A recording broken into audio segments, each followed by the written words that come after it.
Hakaskinyo vote yak election MP Lok Sabha na Shillong Parliamentary Constituency hakas South Trek Jirleo Arja Arpsa karbaki kertong kidang up yakin number bakin mi nak electronic voting machine ukertong ka Voice of the People's Party ulawan poi Hamadan Polo kabade kejaka nyo vote haringkat kinong kersan jong u kata hadian bulatam dasan po hajar vote hakane ke election. Parti suara tinggi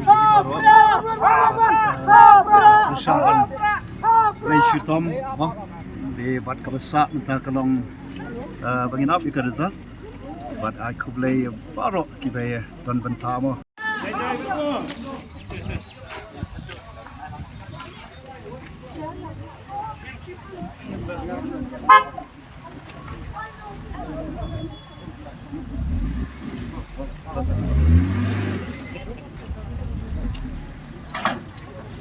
Habapoy hakate jaka nakaliang ka kunhun uslong mil kalayo banyakran madukurtong ka VPP u Dr. Ricky AJ Singkon.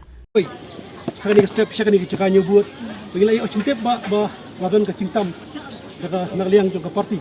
Ya giwe pa katong iba irang kini election kay iba fidan man ang kay iba sno. Oh. Nampat I kita ki kay first round na kita ba OP ba kata ka jinglit. Kay baru ni ay you blame. Kaya ka ba suluk-sulong confident na yung job?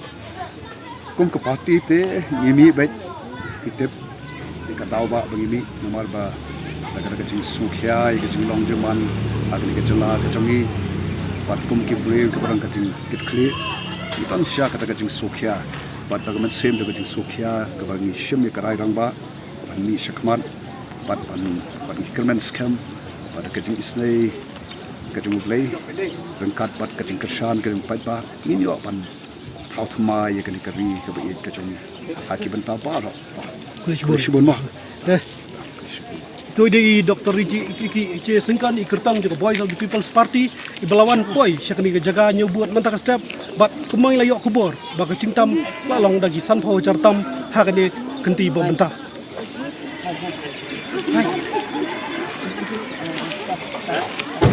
Sayang ke? Hah? Dia aja.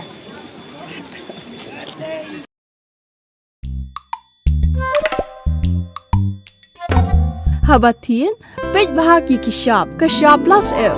Ka plus F? Hakabam bangibam dunaki eki batte ye kamet. Namar kata habathiru atau kau kamlu ka umpnyang kadut pej ya kishap plus F hakajingsom. Yaki nutrient kumki vitamin bat ka iron la icon diat bada ka bathau bha kam khta ka dur jingki marbam ka jing mat lani ka rukom shed yaki balehi banai kita kadon ka we ka jing mentoy ba kongsan ka kot ka kia ka nutrition ba khambha ka jing im ba khambha pendon kam daki marbam medon ka sharp plus F menta kasni Lawan Ra Shafi Lingba ko office jong Commissionerate of Food Safety Meghalaya